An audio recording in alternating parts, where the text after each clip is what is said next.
Hello, I know you're really busy, so you probably won't have a chance to read through the enormous number of submissions that were made in Phase 1 of the Draft Primary Produce Safety Horticulture Produce Regulations. They're the proposed regulation of production of leafy vegetables, berries and melons in Tasmania. The consultation Phase 1 was open for only about 3 weeks in November-December 2025.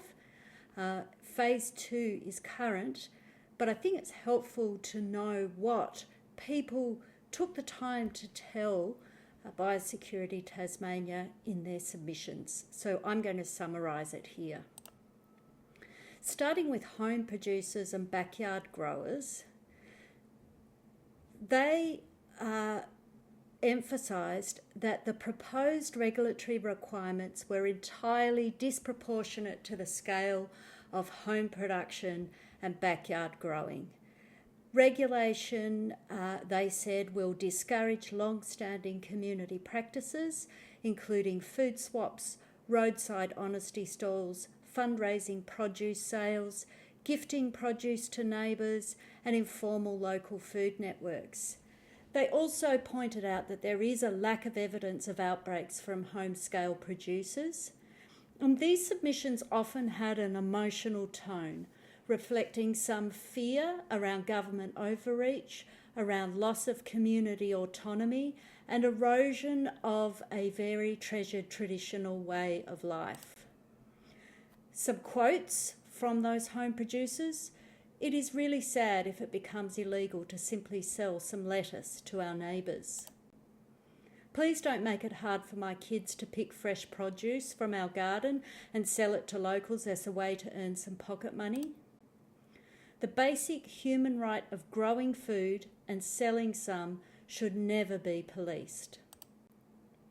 The small-scale commercial producers and market gardeners argued strongly against being treated like large industrial operations. They talked about how the proposed regulations would eliminate profitability, discourage them from expanding, prevent newcomers, or force them to withdraw from leafy vegetable and berry production. They emphasised that small farms enhance regional food security, disaster resilience, biodiversity, local economic activity and climate resilience through low food biles. Many submissions argued for a tiered approach similar to New South Wales, including an exemption from the regulatory framework for people growing below 2 hectares. Essentially, small-scale commercial producers called for regulations which were proportional and practical. Some quotes from this group: "This proposal disproportionately negatively affects small to medium-scale growers. Small growers contribute to food security, and I don't think this has been taken into account. The regulations look, at first glance, to be an overreach aimed at large producers with long supply chains." So what did larger commercial producers and industry organisations have to say? They were essentially concerned about duplication for businesses who are already complying with industry schemes, which are effectively being replicated by the proposed regulations. They sought recognition of existing audits, avoidance of duplicated reporting, reduced costs and consistency with national frameworks. Several submissions in this category supported tiering to avoid imposing inappropriate costs on micro-producers. Some quotes from the large producers: "Regulation must be proportional to the actual risk profile. No outbreaks were associated with small, direct-selling farms typical of Tasmania's sector." The last category of submissions came from consumers and community organisations.